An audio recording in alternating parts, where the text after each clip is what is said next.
9월 8일 오늘 만나 성경 말씀은 열왕기상 2장 39절에서 41절입니다. 그로부터 거의 새해가 지났을 무렵에 시므이의 종들 가운데서 두 사람이 가드왕 마아가의 아들 아기스에게로 도망하였다. 어떤 사람들이 시므이에게 그 종들이 가드에 있다고 알려주었다. 그래서 시므이는 나귀의 안장을 얹고 자기의 종들을 찾아오려고 가드에 있는 아기스에게로 갔다. 시므이가 직접 내려가 가드에서 자기 종들을 데리고 왔다.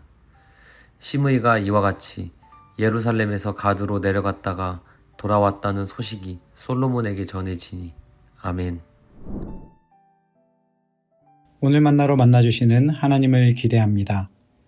오늘 본문에 등장하는 시므이라는 인물은 선왕 다윗과 연관이 되어 있는 인물입니다. 시므이는 베냐민 사람으로 게라의 아들이며 사울의 친척이었습니다. 사무엘하 19장을 참고해보면 당시 시므이는 아들 15명과 더불어 적어도 20명 이상의 종을 거닐며 살았으며 베냐민 지파 1000여 명을 소집할 수 있었고 이스라엘 북쪽 지파의 일에 관여할 만한 영향력을 가진 사람이었습니다. 다윗이 아들 압살롬의 반역을 피해서 도망갈 때 시므이는 그 무리를 향하여 돌을 던졌고 다윗에게는 다윗이 사울의 집안에 피를 흘려 왕자를 빼앗았기 때문에 하나님이 압살롬을 통해 다윗의 나라를 빼앗게 하셨다고 외치며 저주를 퍼부었던 사람이었습니다. 그러나 다윗은 피난 당시에도 그리고 다시 귀환을 하였을 때에도 시므이를 처형하지 않았고 용서와 긍휼을 베풀었습니다.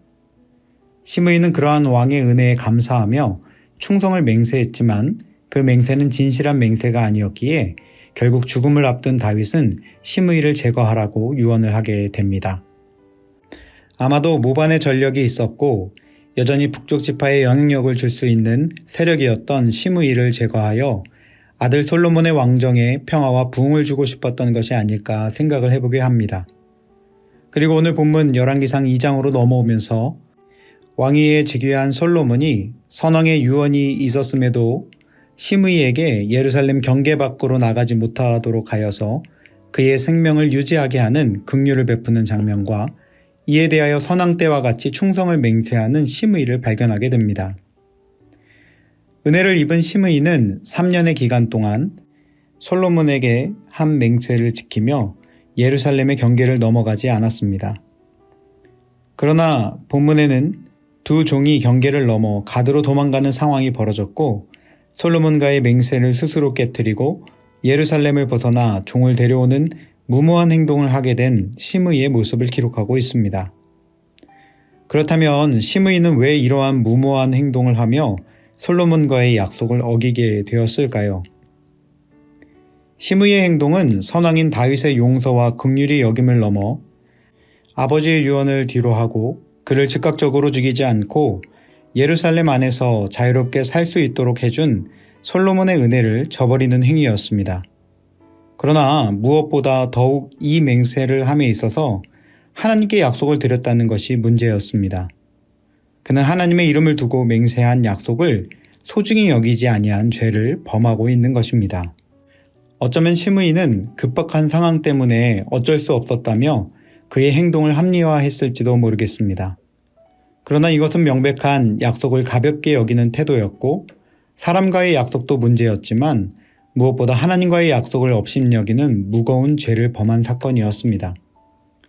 그의 이러한 하나님과의 약속, 말씀을 가볍게 여기는 태도는 이스라엘의 일대 왕이었던 사울을 생각나게 합니다. 아말렉을 진멸하라는 하나님의 말씀에 순종하지 않고 좋은 전리품을 챙겨 하나님께 제물로 바치려 했다는 핑계를 대고 있는 사울 왕을 생각나게 합니다. 또한 전쟁에 나가기 전 하나님께 드릴 제사에 사무엘 선지자가 늦게 도착한다고 하여 스스로 제사를 드렸던 하나님 정해놓으신 법과 식을 가볍게 여겼던 사울 왕을 생각나게 하는 것입니다. 그렇습니다. 사랑하는 높은 뜻 여러분, 하나님은 시므이와 그리고 사울 왕과 같이 하나님과의 언약을 가볍게 여기며 그 말씀에 순종하지 아니하는 태도를 가장 가슴 아파하십니다. 긴급한 상황에서 어쩔 수 없는 선택이었다고 말하는 나의 생각과 판단을 넘어서 하나님의 생각, 하나님의 뜻을 우선하며 그분의 약속을 끝까지 지켜가는 거룩한 선택을 도전하고 계시는 것입니다. 오늘 말씀 앞에서 우리의 삶에 갑자기 찾아오는 긴급한 일들로 정작 중요한 하나님과의 약속을 무시한 채 불순종하며 살아가고 있지는 않은지를 점검해 보아야 하겠습니다. 그리고 어떠한 상황 속에서도 하나님의 뜻을 선택하고 손해를 보는 것 같더라도 그 말씀에 순종하며 따라가는 믿음을 더하여 주시도록 함께 기도합시다. 그렇게 믿음을 구하며 한 걸음씩 순종하며 나아갈 때 상황과 환경을 넘어 하나님의 뜻을 온전히 따라가는 거룩한 제자의 삶을 살아가게 될 줄 믿습니다. 기도하겠습니다. 하나님, 환경과 상황 속에서 어쩔 수 없었어 라고 합리화하며 하나님과의 약속, 하나님의 말씀에 순종하지 못했던 우리의 삶을 돌아보며 회개하게 하시니 감사합니다.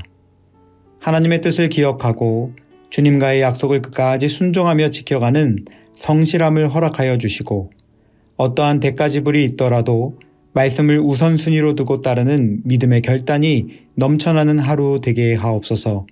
예수님의 이름으로 기도합니다. 아멘. 이제 두 가지 제목으로 함께 기도하겠습니다. 먼저는 상황에 타협하지 아니하고 하나님의 뜻을 따르며 말씀에 끝까지 순종하는 온전한 믿음을 허락하여 주옵소서 기도합시다. 두 번째는 우리 교회 모든 공동체가 시대의 풍조와 상황에 휩쓸려 살아가지 아니하고 하나님의 뜻을 발견하고 그 말씀에 순종함을 삶의 우선순위로 하는 거룩한 공동체로 세워지게 하옵소서. 이 제목으로 기도하신 후에 개인 기도하시겠습니다.